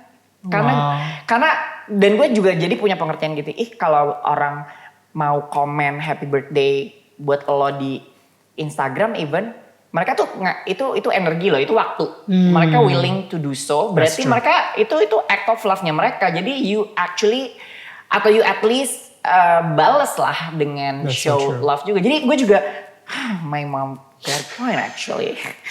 Gue balas sih itu mama, lo bisa bayangin gak sih, banyak banget komen. Jadi kayak gila, itu sesuatu yang gue gak pernah terjadi sebelumnya. Dan itu yang gue dapat dari puasa. Jadi itu cuma satu dari sekian ya. Belum lagi revelation ya, gue sedang mempersiapkan sesuatu untuk di masa depan. Tiba-tiba ketika gue puasa itu gue jadi, terus gue waktu itu masih ikutan online course. Terus tiba-tiba gue tahu gue mau bikin ini deh, gue harus bikin esai gitu kan. Tiba-tiba tercetus aja waktu di tengah-tengah gue lagi puasa itu gitu. Maksudnya jadi menurut gue sih gue jadi lebih sensitif ya. Like I know better gitu loh. Kayak I can hear better. Dan jadi semakin ini nih gue mau diajarin gini. Oh ini gue mau diikut ini gitu loh. Jadi itu ya itu balik lagi, itu hal-hal yang cuma bisa didapat kalau lo punya relationship yang kuat. Kalau enggak mana mudeng kita kan, kayak dikasih ini, ditegur ini. Kalau kita nggak punya relationship, ini apa sih gitu kan? Kok gue begini, palingan sedih, stres apa nggak sensitif gitu. Jadi gue sekarang actually gue terakhir kemarin puasa Daniel ya nggak ada sih, cuma gara-gara menurut gue lagi baca Book of Daniel, jadi gue cuma pengen aja nih gimana sih gitu, gue just do it. Lu dari tadi ngomongin soal relationship yang intim, seperti apa sih Yesus tuh kalau ngomong sama lu? You said you feel him, you hear him sehingga lu bisa sensitif. Seperti apa sih? Like what is his language to you? How does he talk to you? Ini parah sih. I feel like he's also talking to me through you. Nggak, jadi gini. Menurut gue, ini juga gue gak pernah share dimanapun ya. Cuma di sini deh kayaknya. Tapi I wanna share it. Menurut gue satu. Ada banyak sih metodenya. Menurut gue ya. Cara dia komunikasi sama gue. Karena menurut gue dia tuh personal. Jadi dia akan menggunakan cara-cara yang juga personal. Yang kita tuh paling mudeng. Menurut gue salah satu cara dia berkomunikasi ke gue itu adalah lewat cowok. Yang kemarin tuh menurut gue masih belum kurang nendang gitu. Like Iya, oke. Right. Jadi kan gue bilang ya, menurut gue Tuhan itu ke gue tuh sangat romantis gitu. Kayak gini aja deh, gue tiba-tiba dapat revelation atau tiba-tiba dapat kesempatan, tiba-tiba gue disuruh nulis kecintaan gue gitu terhadap Tuhan dan nggak cuma itu tapi juga terhadap ciptaannya gitu kan. Jadi gue merasa dia itu sangat-sangat memperlakukan gue tuh romantis. Terus dan gue kemarin kan juga cerita kalau dia tuh banyak ngomong sama gue lewat cowok gitu kan. So, jadi in a way gue tuh kadang ngerasa ya, this is again ya, ini personal feeling ya. Gue ngerasa dia itu Tuhan yang sangat melindungi gue, mencintai gue, even romantically, dan dia mau bilang bahwa gue itu satu-satunya yang lo butuh, gitu. Gue tuh cukup buat lo. Dan dia mau, jadi gini, tiap gue misalkan ya suka sama suatu cowok nih misalkan, gue punya tendensi untuk obses. Jadi let's say ya contoh, ketika gue suka sama si A gitu, si cowok A. Gue tiba-tiba yang tadinya indah, tapi lama-lama gue bisa jadi fokus ke dia, dan akhirnya gue jadi distract. Walaupun si A ini, ujung-ujungnya, ibaratnya gue belajar juga bahwa karena si A ini gue jadi Sunday service, gue jadi kenal itu si A, let's say. Abis itu tiba-tiba somehow something happen, terus gue akhirnya gak deh, gue udah bisa nih ternyata. Terus tiba-tiba misalkan ada si B gitu, terus si B datang, yang tadinya gue fokus sama dia gitu, akhirnya jadi fokus ke si B ini. Terus tiba-tiba si B ini misalkan ngajak lo beli ini gitu misalnya. Whatever gitu ya. Terus gue jadi lost focus, tapi gue ternyata gara-gara si B itu gue jadi belajar bahwa gue itu mesti lebih sabar misalkan gitu. Jadi setiap cowok itu memang ada pelajarannya. Terus misalkan ke si C nih, sampai terakhir ya, let's say ini C yang gue ketemu di luar negeri sana, based on true story. Di videoin sama. Terus dimana gue tuh lagi open, lagi explore, lagi apa, lagi senang sama macem-macem gitu, lagi nggak fokus sama relationship. Oke, jadi gue tuh kadang-kadang gue merasa gue terlalu fokus sama the idea of relationship. Atau gue fokus on the idea of the partner. Kan sebenarnya mungkin itu nggak benar ya in a relationship gitu. Jadi ketika gue ketemu si C ini, gue mungkin tiba-tiba gue jadi fokus sama hal itu gitu. Tapi in a way si C ini tiba-tiba karena dia punya beberapa isu, akhirnya it leads me to my ministry untuk mental health gitu. Jadi sebenarnya si A, si B, si C tuh punya pelajaran masing-masing. Yang satu bikin gue sabar, yang satu bikin gue jadi fokus ke service, yang satu my ministry to mental health. Cuman tiga-tiganya itu bikin gue jadi distract. Jadi tadi gue fokus relationship gue sama Tuhan gue, sama Jesus itu, tapi gue jadi distract sama mereka. Dan soalnya gue tapi makanya gue bilang dia romantis karena dia tuh kayak jealous gitu loh ke gue. Karena gini loh, bukannya ketika gue fokus sama yang lain, gue jadi lupa sama dia. Jadi dia jealous di situ in a way gitu. Jadi dia cuma mau ngingetin gue bahwa hey, kalau gue bless lu sama siapapun itu gampang banget terjadi. Tapi yang jangan sampai terjadi adalah lu sampai lupa sama hubungan kita nih. Karena apapun itu hubungan kita ini cukup. Gitu loh. Dan iya gitu. Nah jadi justru sekarang karena dan itu tuh selalu datangnya tuh belakangan, jadi gue ini gitu. Jadi gue selalu oke, gue ini my focus needs to be about my relationship with my God gitu. Jadi dan makanya ada satu lagu worship yang gue tuh menurut gue my favorite of all time. yang kita dengar pertama kali waktu di Sydney. Oh itu, iya. Itu liriknya menurut gue it's very romantic, benar-benar menggambarkan hubungan gue sama Tuhan gue sama dia, benar-benar menggambarkan bahwa cuma dia yang tahu gue dan I literally dan dia membuat itu dia make sure kalau gue itu mudeng ibaratnya bahwa I have nothing, I have no one but him gitu loh. Jadi kayak dan menurut gue dia tuh melakukannya dengan cara yang sangat-sangat romantis. Jadi kayak kok iya juga ya kayak ini orang ini Tuhan kayak jelas loh setiap gue ini karena gue jadi lupa itu sih sebenarnya gitu. Jadi by the time gue let's say ini ketemu sama orang yang berikutnya si D sebut saja sekarang gue jadi lebih ngeh bahwa bukan relationship gue nih yang harus gue fokuskan atau misalkan the partnernya si D-nya nih yang gue fokuskan enggak, tapi gue tetap punya relationship sama Tuhan gue gitu, gue tetap fokusnya sama yang ini while still growing, tetap being friendly dan you know like see how it goes whatever, karena ketika dia juga bless the relationship and it will be fruitful dan it will be blessed gitu. Cuman jangan sampai lupa nih sama yang utama itu number one gitu. Jadi kayak itu menurut gue cara dia yang sangat personal buat gue karena I don't think dia melakukan itu kalau. No, dia nggak ngomong sama gue melalui cowok sih. Iya, obviously. Just saying. But anyway, speaking of romantic, gue kesini karena lu ngajak gue nge-gym. So let's do it. Pagi-pagi. Come on, let's do it. It's the right time. I am so psyched. Mari.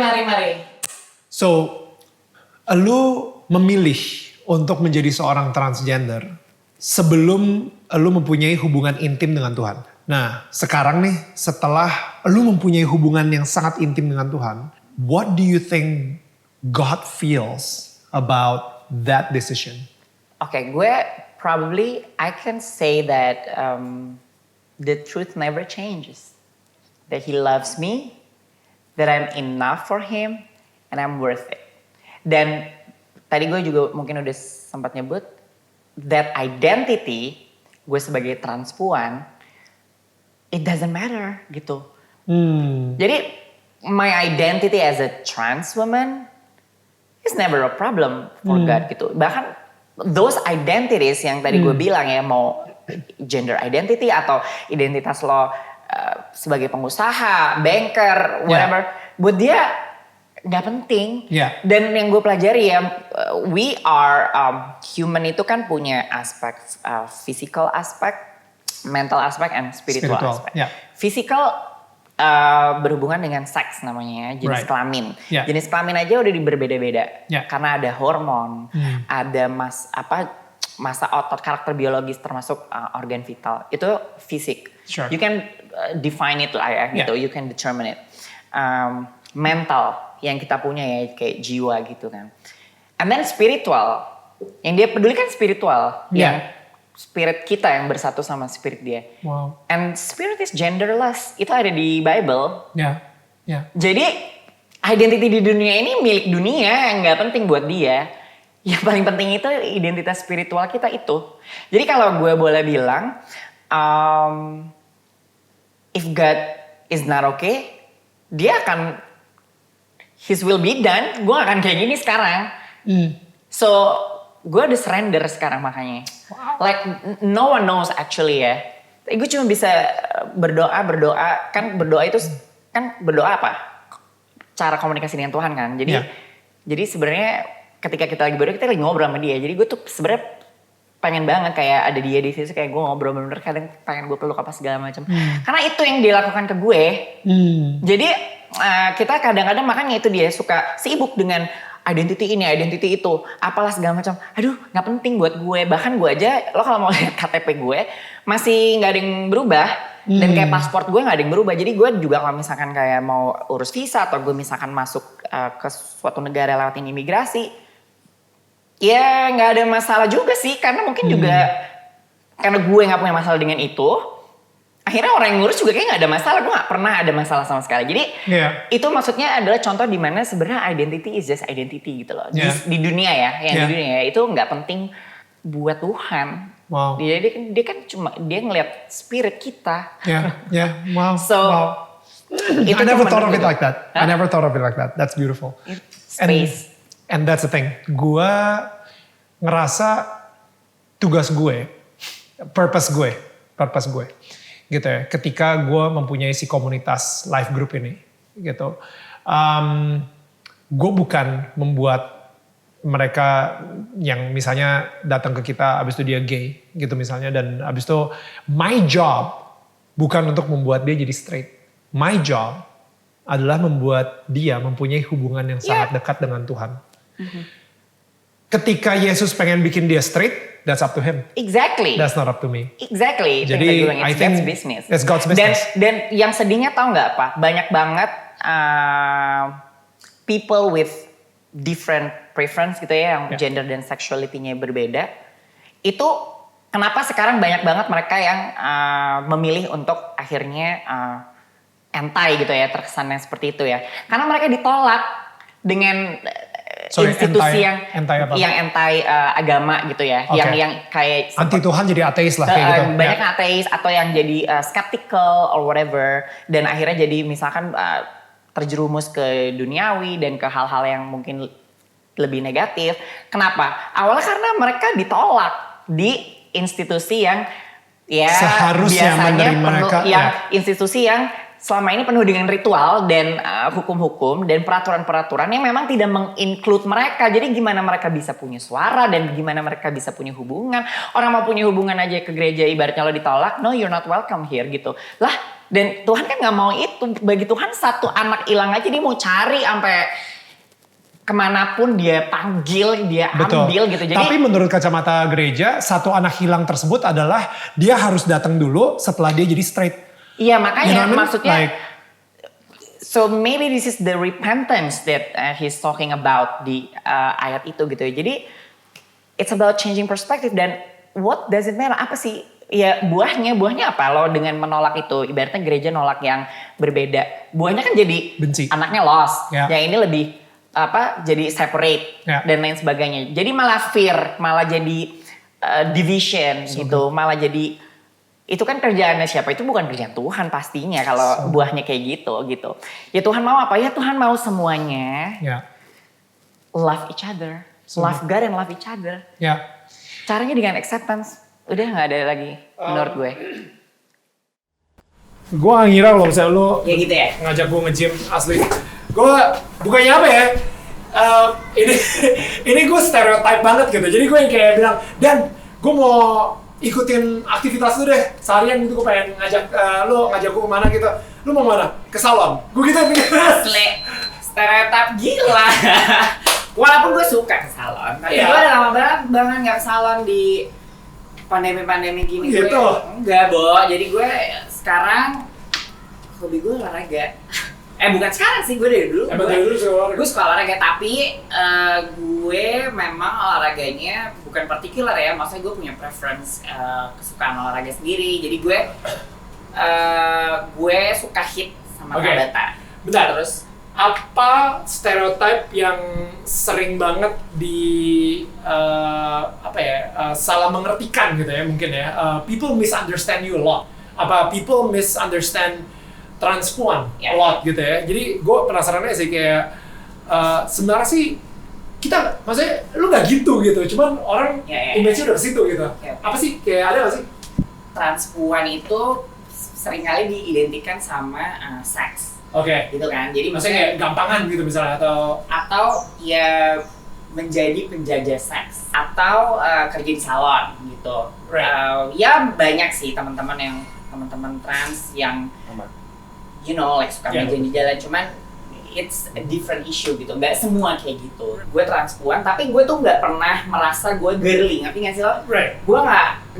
I might be feminine in a way, tapi gue bukan yang girly kayak hal-hal iya gitu. Dan banyak banget kan yang kalau transpuan apalagi misalkan secara bentuk gitu juga gue sering banget dapat komen gitu ya, atau kayak suggestion, Kak kalau trans tuh ini dong totalitas dong, ibaratnya kayak mesti like yang gimana sih badan yang voluptuous Wow. gitu, terus yang seksi, yang menjual keseksian itu padahal nggak harus. Maksudnya being a trans woman is just like being a human gitu kan. Maksudnya kayak yang punya preference juga, punya ya ada yang suka politik, ada yang suka olahraga juga, ada yang suka mobil-mobilan, nggak salah gitu. Variety, right. Jadi sama gitu, perempuan juga bisa cari nafkah gitu, bisa punya pekerjaan di bidang yang beda-beda gitu. Jadi ya I like to challenge this status quo. Gue yakin karena episode ini spesial banget ada lo. Banyak juga mungkin yang backgroundnya LGBTIQ gitu ya. Plus gitu, yang nonton. Dan banyak dari mereka sendiri yang pernah tersakiti oleh apapun, agamanya atau tempat ibadahnya atau apapun gitu. Mereka ngerasa ditolak, mereka ngerasa di-reject. Dan gue yakin juga sih, gue dulu juga pernah ketika gue ngerasa gue harus ngelakuin ini, gue harus perform ini, gue harus gini segala.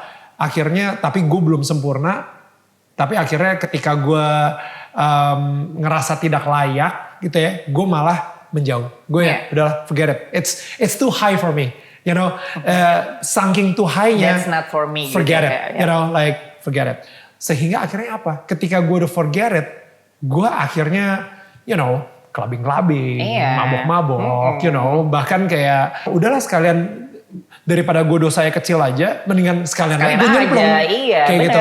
And I That's think a lot of people yang I was like that as well. yang gay, yang trans misalnya dan lain-lain gitu ya. Mereka juga ngerasa ya gue udah ditolak banget. Bukan cuma sama gereja atau tempat ibadah ya. Tapi mereka ditolak sama masyarakat. Sure. Jadi saking ditolak sama masyarakatnya. Malah lebay lagi. Iya. Lebih out there gitu. Karena gue bisa bilang ya, penolakannya itu atau diskriminasinya itu tuh nggak cuma satu sisi atau fisikal atau whatever. Itu udah sistemik. Jadi misalkan gini ya, sekarang nih. Orang mau masuk atau daftar kuliah, kan kemarin sempat tuh ada yang universitas yang harus bikin lo pernyataan bahwa lo bukan LGBT. What? Kayak apa hubungannya say gitu. Wow. Buktinya gue member LGBT community and I can contribute to the world gitu. Yeah.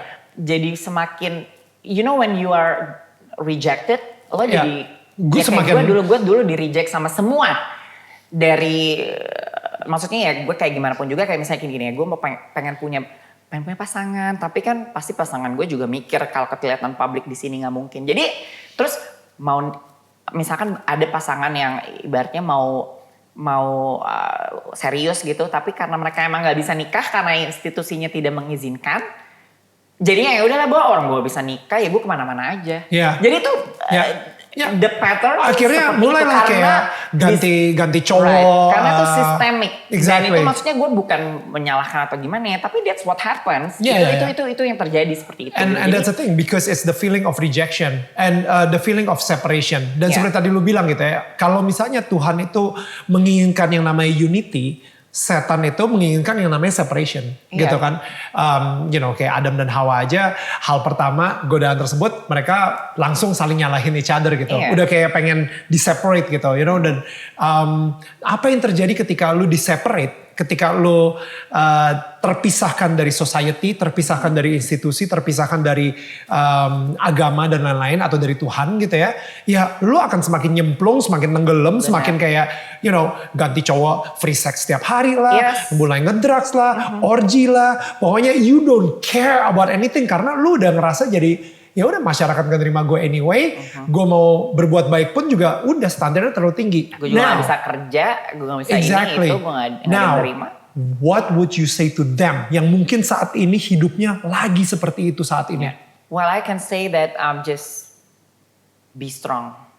Like it's not easy, tapi be strong dan percaya aja bahwa you are enough gitu. And you are loved. Dan jangan percaya sama kebohongan-kebohongan yang selama ini didengar dari dunia.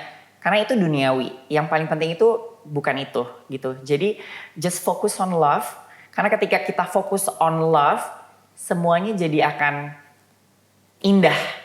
Jadi ketika kita fokus on love, kalau kita punya masalah di pekerjaan, akan indah.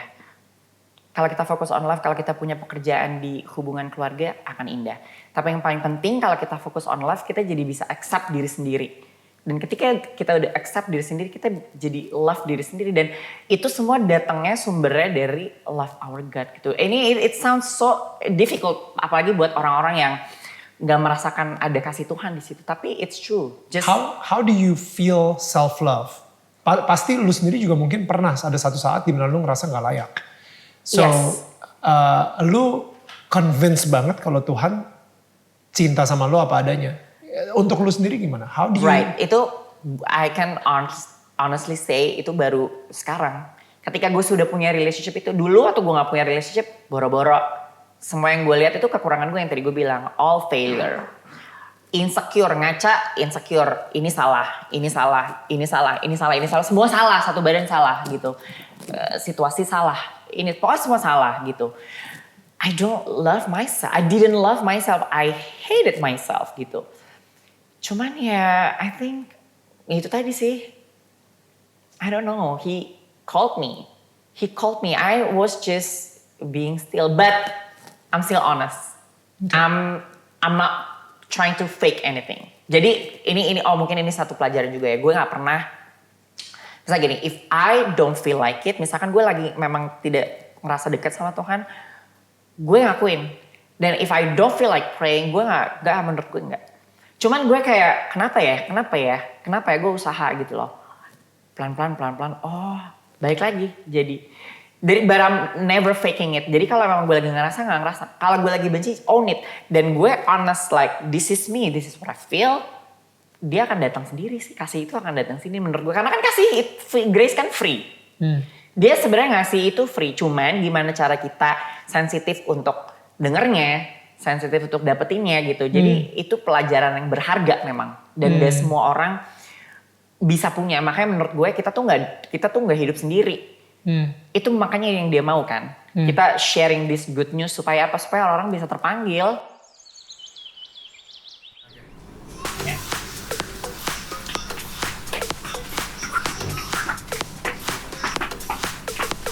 Gila, itu paling mematikan tuh buat gue.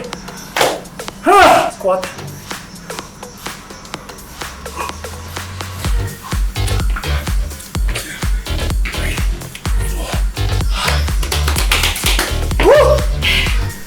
Semangat, Ben.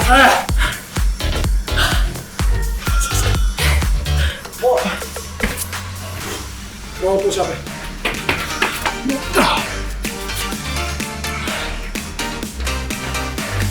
Lu pernah kepikiran gak sih jadi PT? Enggak sih kayaknya gue. I know my ministry di mana deh kayaknya. Gue cuma menikmati aja. Perih. Udah mulai kebakar. Oke. Lu kenapa gak salah banget sih? Oke, I think boleh gak sama tetangga-tetangga yang lain kita aktivitasnya jangan kayak gini lagi? Please, mungkin kita makan lah di tempat lain gitu misalnya atau yo!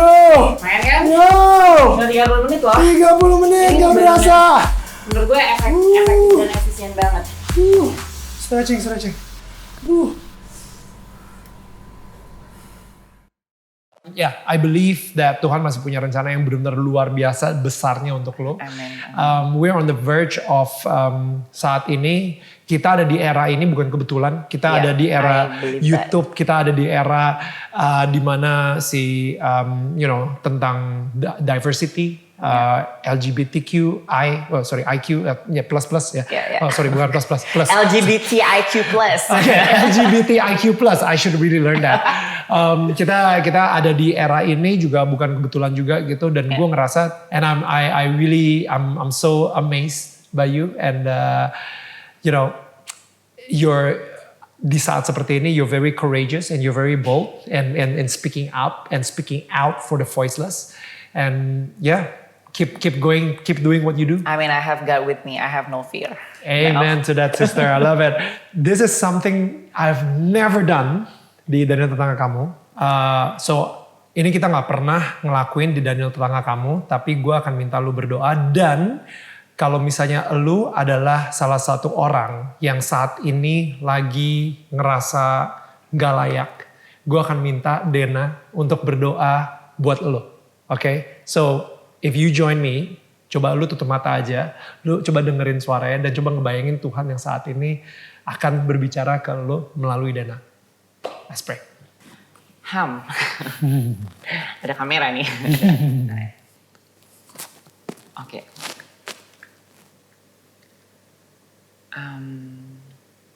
Hello, Heavenly Father, dear Abba Father. Engkau yang Maha Kasih, and you are the source of everything. I thank you for this moment. I thank you for this opportunity. I'm sure that you are working in all of us, and I'm sure that you are here with us because you're Emmanuel, you are with us, and with this talk, you actually want to show that you are working and you are here gitu. And Father, I would like to pray specifically for people who don't feel your love. That I pray semoga mereka bisa tetap kuat. It's not easy, but that perseverance, that strength that is coming from you yang datangnya cuma dari Tuhan, I pray Tuhan akan extend your power to them so they can hold on. And I pray that you will come and call them and make them realize that they have their purpose, that their existence matters. Bahwa they are worth it, they are enough, and they are loved by you. I know, I pray supaya mereka tidak mendengar lagi semua kata-kata dunia yang bikin mereka semakin takut, bikin mereka semakin bingung. Karena you are here to liberate them. Cuma Tuhan yang bisa membebaskan mereka dari rasa-rasa itu. Jadi, I believe it's only you who can actually come to them and call them and give your grace, give your love, karena your kasih dan your grace itu free, and I'm sure you are for everyone. So I pray that mereka juga bakal percaya bahwa you are never against them. If you are for them, who can be against them? So thank you so much, Lord. I put them in this prayer. I surrender their life to you. In your precious name I pray, amen. Amen, amen. Oke, jadi buat kalian para tetangga-tetangga gue yang udah ngedengerin ceritanya Dena Rahman, udah hangout sama kita, dan kalau misalnya saat ini lu ngerasa ada seseorang yang butuh banget harapan baru juga seperti yang bisa didapatkan dari ceritanya seorang Dena Rahman, please banget share video ini ke mereka. Oke, you never know ketika lu share ini cuman satu tombol gitu, lu share, abis itu lu kirim ke seseorang dan ternyata itu bisa menyelamatkan hidup mereka. Itu bisa memberikan mereka harapan baru. Itu bisa membebaskan mereka dari rantai yang selama ini mengikat mereka gitu. So I would really encourage you guys to do that. And thank you so much again. Thank you again Dena Rahman. Udah mampir ke rumah gue. I love it. Thank you so much again. Guys, thank you again. We love you and peace out. Kita ketemu lagi minggu depan sama tetangga gue yang gak kalah serunya. Bye. Akhirnya obrolan panjang gue dengan tetangga gue Dena Rahman berakhir sudah. Nah, satu hal yang masih membuat gue terpukau ya dan berpikir sampai sekarang gitu ya. Dari apa yang Dena sempat bilang. Manusia terdiri dari fisik, mental, dan spirit. Tuhan adalah spirit. Spirit itu genderless. Sehingga Tuhan melihat kita bukan dari identitas kita, pekerjaan kita, agama kita, atau suku kita, atau warna kulit kita. Tapi Tuhan melihat apakah spirit kita menjadi buah bagi orang-orang di sekitar kita. Memang pastinya sebagai Bapa yang penuh cinta, Tuhan itu tidak ingin anaknya harus melewati kesulitan-kesulitan yang mungkin harus dialami Dena yang membuat pilihan hidup yang tidak populer. Tapi Tuhan juga tidak memaksakan kehendak Tuhan juga ke Dena. Oh ya, jika kalian ingin berbagi kisah atau mungkin kalian punya permasalahan tentang kehidupan, silakan kalian langsung tulis di kolom komentar yang ada di channel ini. Atau kalian juga bisa langsung DM aja ke Instagram Daniel Mananta Network. Barangkali gue atau tetangga gue bisa membantu kalian. Karena apa? Tetangga itu saling menyangga, bukan menyanggah. See you guys.